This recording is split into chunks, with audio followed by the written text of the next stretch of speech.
Welcome to Darklight Archives. Behind the pages of the Oxford English Dictionary, arguably one of the most monumental literary projects in human history, lies a chilling secret. It involves murder, madness, and a man whose life was defined by both genius and psychosis.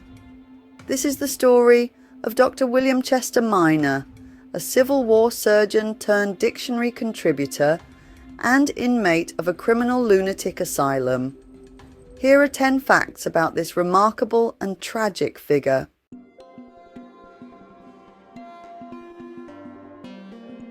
William Chester Minor was born on June 22nd, 1834 in Mainpay, Ceylon, now Sri Lanka.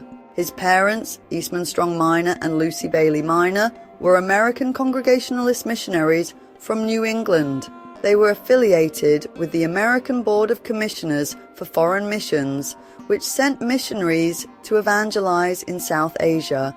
Minor grew up in a British colonial environment and was fluent in both Tamil and Sinhalese.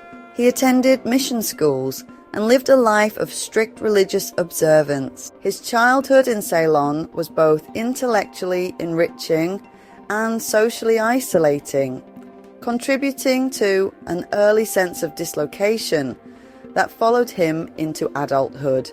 At 14, he was sent to the United States for education, eventually enrolling at Yale University, where he studied medicine.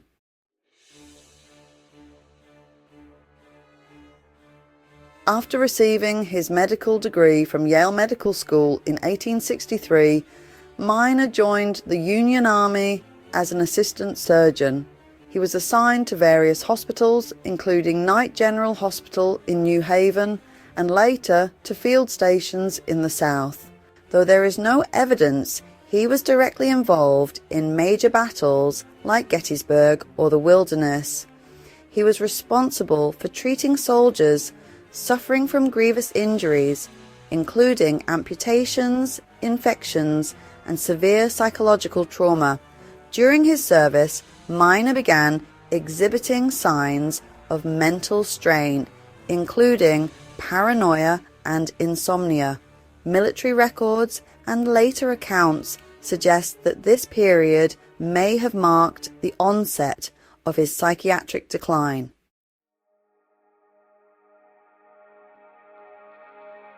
After the war, Minor was stationed at Governor's Island, a military post in New York Harbor. There he began to suffer from acute delusions. He became obsessed with the idea that he was being pursued and attacked by Irish men who he believed were entering his quarters at night and essaying him. Despite a brief period of institutionalization, he was eventually discharged from the army and continued to receive a military pension. His symptoms, including hallucinations and persecutory delusions, were consistent with what would today be recognized as paranoid schizophrenia. In 1871, seeking a change of environment, Minor travelled to London, but his condition did not improve.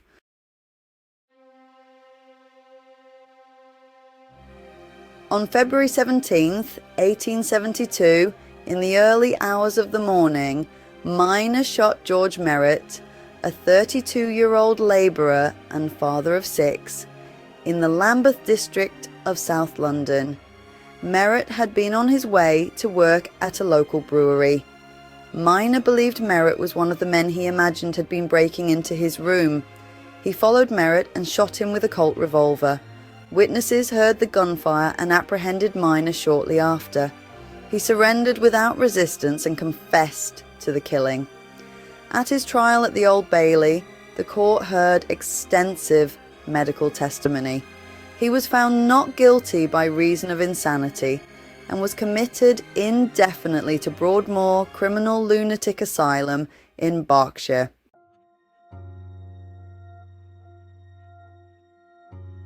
Broadmoor Asylum was a high-security psychiatric facility for the criminally insane. However, because Minor was non-violent within the institution and received a substantial United States Army pension, he was allowed private accommodations. He had 2 adjoining rooms, access to books, and permission to correspond with publishers, booksellers, and academics. He also received regular visits from acquaintances, including the widow of the man he had killed, Eliza Merrett, who reportedly forgave him and brought him gifts. This extraordinary relationship is documented in correspondence and Broadmoor visitor logs. His environment enabled him to build a personal library and devote himself to academic pursuits.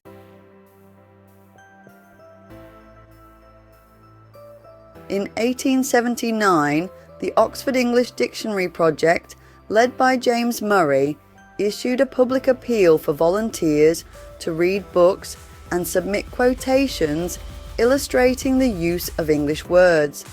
Miner responded enthusiastically from Broadmoor.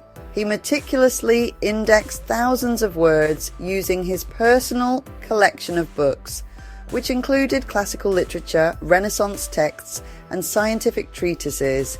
He used a precise filing system, sending slips of paper with a word, a quotation, the author, title, and date.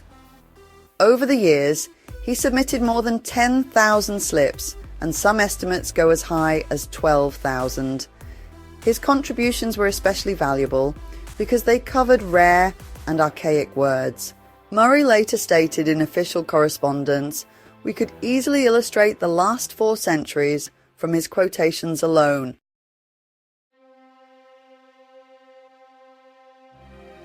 For many years, James Murray just assumed that W.C. Miner was a reclusive English gentleman.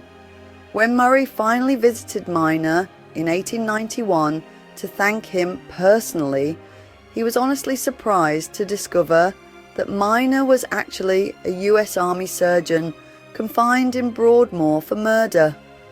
Murray later described the meeting in his personal correspondence, noting his astonishment but also reaffirming his deep admiration for Miner's scholarly discipline. The 2 men continued their collaboration, and Murray made sure that Miner's legacy would be preserved in the history of the Oxford English Dictionary.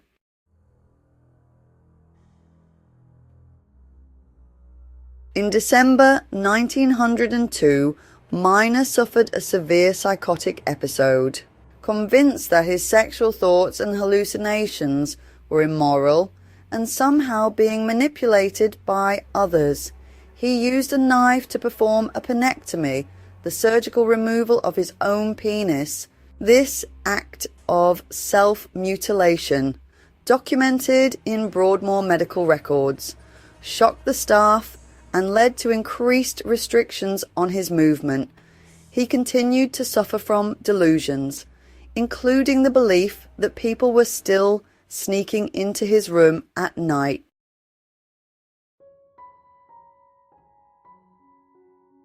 In 1910, after advocacy by James Murray and others, the British government approved Miner's release. A condition of his discharge was that he return to the United States. He was transferred to St. Elizabeth's Hospital, a federal mental institution in Washington, D.C., known for housing high-profile psychiatric cases. Later, he was moved to a facility in New Haven, Connecticut, where he was closer to family. By this time, his mental and physical health had significantly deteriorated. Medical notes described him as confused and suffering from dementia.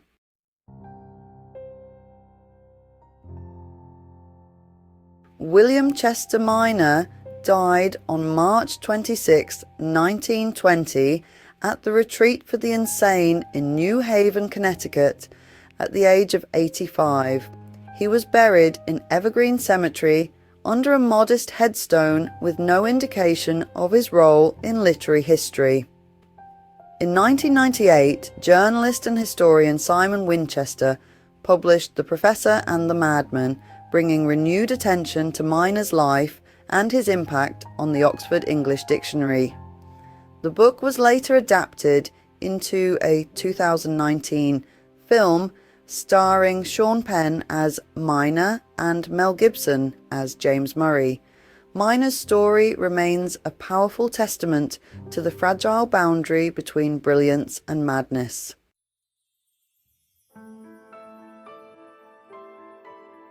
William Chester Miner lived a life of contradiction, haunted by madness, yet driven by relentless intellect. From a cell in a Victorian asylum, he helped define the English language. This has been Darklight Archives.